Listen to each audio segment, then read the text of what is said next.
Après l'Élysée, c'est au Sénat que l'UNSS a été reçu.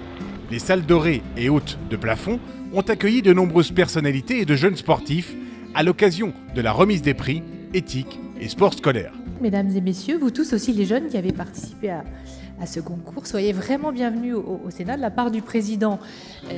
Le Sénat s'est investi de cette initiative afin de lui donner une résonance politique.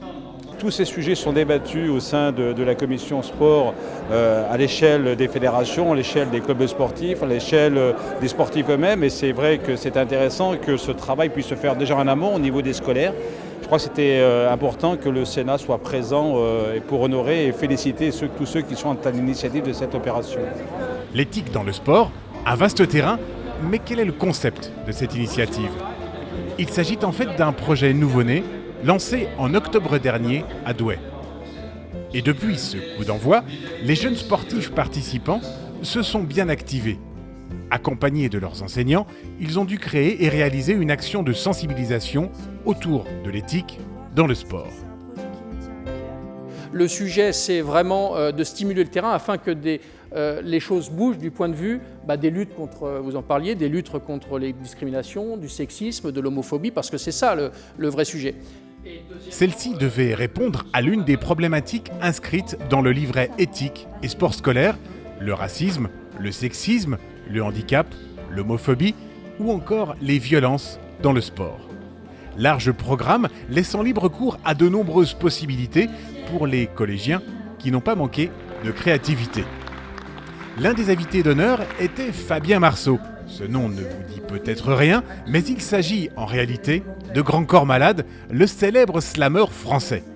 Il a remis le prix handicap, mais pour lui, ce projet va bien au-delà d'un trophée. Et c'est tout ce qu'on veut, tout ce qu'on aime, quoi. Créer du lien, aller rencontrer un peu ceux qui ne nous ressemblent pas forcément. Voilà, c'est plus on va réussir à créer du lien entre tous ces gens-là et plus ça va nous paraître naturel. C'est pour ça que je dis que tout se joue dès le plus jeune âge, de pouvoir lier des personnes en situation de handicap et les mettre avec des personnes dites valides dès le plus jeune âge à l'école et que tout ce monde-là soit tous ensemble. Tous ensemble, ils l'étaient cet après-midi-là au Sénat. De nombreuses animations se sont articulées autour de la remise des prix, du slam pour rendre honneur à Grand Corps Malade. J'ai soutien de ma famille, la vie est un combat, chicap ou chipacap. Dur de s'intégrer, quand on est de couleur ébène, rejeté de mon équipe, j'ai le cœur rempli de peine. Mais aussi du hip-hop. To balance our peace, we're selling you wool, can you afford it? Hey, can you afford it?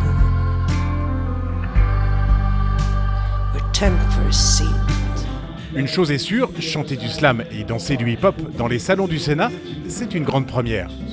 Et toute cette jeunesse a été réunie autour de la même ambition, transmettre l'éthique dans le sport. Ce sont justement autour de ces valeurs que se sont réunis les différents partenaires de l'événement, et notamment le magazine L'Étudiant, qui a tenu à créer un prix spécial pour l'occasion.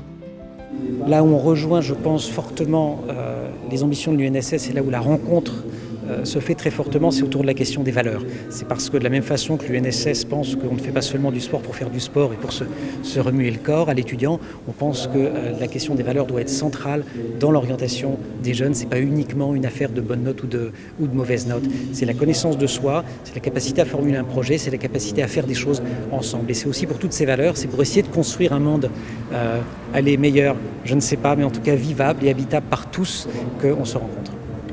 Des sportifs de haut niveau sont eux aussi du même avis. La championne d'escrime Laura Flessel, le footballeur Bernard Diomède ou encore Riyad Salem, champion de basket fauteuil, étaient aussi présents au Sénat. Adulés des jeunes, ils servent aujourd'hui d'icônes pour échanger sur les aspects positifs du sport. L'éthique, le partage, le respect de l'autre et la solidarité. Le sport est parfois un très bon palliatif pour amener des valeurs qui ne sont pas inculquées dans un univers différent. Donc c'est très important et je crois beaucoup en cette capacité du sport à amener un complément éducatif et à inculquer des valeurs de vivre ensemble. Alors au rugby encore plus qu'ailleurs, parce qu'au rugby c'est un sport où sans les autres on est très peu de choses, on ne peut pas réussir tout seul. Finalement, ce sont des jeunes collégiens de la France entière et de tous horizons sociaux qui ont été récompensés. Tous très fiers de se rendre au Sénat, bien souvent une grande première. C'est une satisfaction, je pense. Alors c'est difficile, je pense qu'il a du mal à trouver les mots parce que pour eux c'est beaucoup d'être ici aujourd'hui. Parce que d'abord c'est un environnement qu'ils ne connaissent pas et qui les stresse, on va le dire. Mais c'est un stress positif. Mais c'est une vraie rencontre et c'est l'occasion aussi d'aller à la capitale. Suite au succès de cette initiative et au bilan très positif de la rencontre de ces différents acteurs, le Sénat a annoncé qu'il accueillera à nouveau le prix Éthique et Sport l'an prochain pour sa 2e édition.